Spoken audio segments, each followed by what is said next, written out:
So I got this message from Hemant Agarwal कि please compare Thomas Cook with BLS International and Travel Food Services and please let me know if I can buy Thomas Cook. तो मैं buy और sell recommendation तो नहीं दूंगा, but इन तीनों का analysis definitely कर दूंगा, right? तो a brief about the business. Thomas Cook basically अगर आपको ना travel packages चाहिए, कभी आपको internationally travel करना है, इंडिया में भी travel करना है, तो ये कंपनी आपको tourism packages, travel packages provide करेगी। BLS international visa counsellor service, आपको बाहर देश जाना है, आपको वीजा की जरूरत है, you go to BLS international. Travel food and services is nothing but you see all those QSR joints, lounges on airports.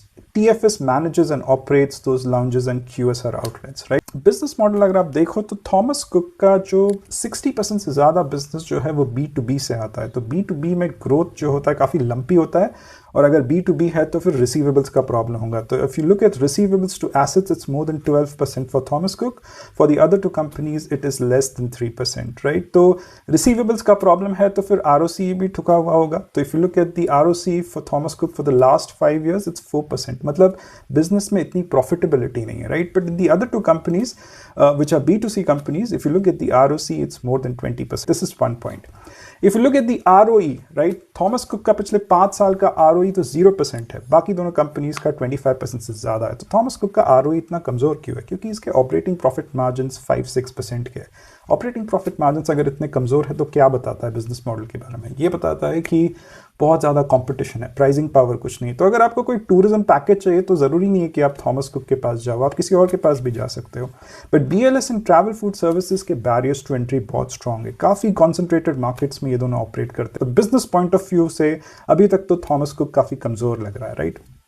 Third and the most important point कि अगर आपको कोई बिजनेस जज करना है तो आप उसको उसके बुरे वक्त में जज कीजिए, राइट? तो टूरिज्म के लिए काफ़ी बुरा वक्त चल रहा है, Sindoor, air India crash, early monsoons, Nepal में अनरेस्ट है, तो काफ़ी बुरा वक्त चल रहा है। स्पेशली थॉमस कुक के लिए भी बुरा वक्त चल रहा है क्योंकि इनके जो टॉप 3 डेस्टिनेशंस है US, कनाडा और साउथ ईस्ट एशिया, US में जियोपॉलिटिकल टेंशंस इंडिया और US के चल रहे हैं, जिसकी वजह से काफ़ी बिजनेस इंपैक्ट हुआ है इनका, राइट? तो बाकी दोनों कंपनीज ने 25% से ज़्यादा सेल्स ग्रोथ, प्रॉफिट ग्रोथ दिया है, बट थॉमस कुक का जो सेल्स ग्रोथ है वो करीबन 11% है और पैट ग्रोथ पिछले साल का करीबन -14% है। तो ग्रोथ पे भी थोड़ा कमज़ोर पड़ रही है कंपनी, राइट?